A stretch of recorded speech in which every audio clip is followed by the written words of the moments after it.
Hello, dear students. I hope you all are doing well and staying safe at home. Today I am going to start lesson number 4, the brain and the senses. I will explain it in two parts. Today I'll take up the first part and I'll explain the brain. Children, the brain is like a wonderful computer. It gets the information from the sense organs and stores it in our memory. It trashes what is not important. It can retrieve any information we may need at any time. What is more, it helps us think, feel, learn and take decisions. Students, the brain does not function alone. It has an assistant called the spinal cord and the messengers called nerves. The brain, spinal cord and nerves form the nervous system. Other animals also have nervous systems, but ours is the most complex. We have the largest brain and the greatest number of nerves. Now let's talk about the brain. The brain is a delicate organ protected by the bones of the skull. It is made up of densely packed nerve cells. It has many parts, but here we will discuss about two of them.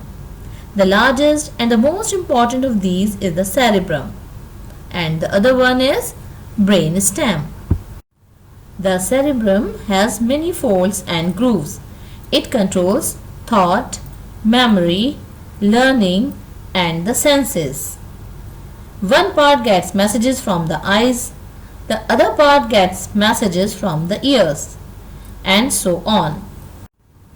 The brain stem is that part of the brain that joins it to the spinal cord.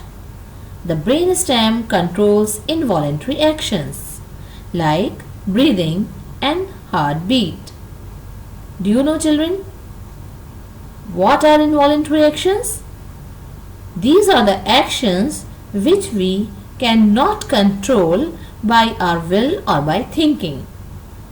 But some are voluntary actions like writing, running and speaking, which we can control by our will or by thinking. Can you name few more involuntary actions? Yes, these are digestion and circulatory system. Nerves. Nerves are like wires. They are formed by many nerve cells joined together. Nerves run throughout the body, carrying messages to and from the brain and the spinal cord. There are two types of nerves, sensory nerves and motor nerves.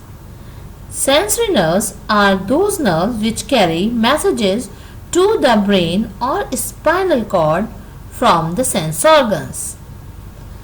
Motor nerves are those nerves which carry messages from the brain or spinal cord to the rest of the body. The spinal cord is a bunch of nerves running through the spine. It acts as an assistant to the brain. Only some nerves are connected directly to the brain. The rest act through the spinal cord. Children, in some cases, the spinal cord acts on its own as a mini brain. There are times when you need to act fast, and involving the brain in such cases would waste too much of time. So, such quick responses controlled by the spinal cord are called reflex actions. Children, now look at the picture. If a pin pricks your finger or you touch something hot, you need to pull away your hand quickly.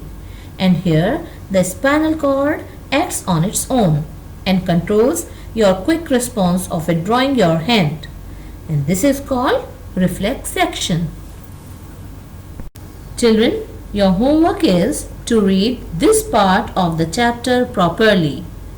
Thank you for listening. Goodbye.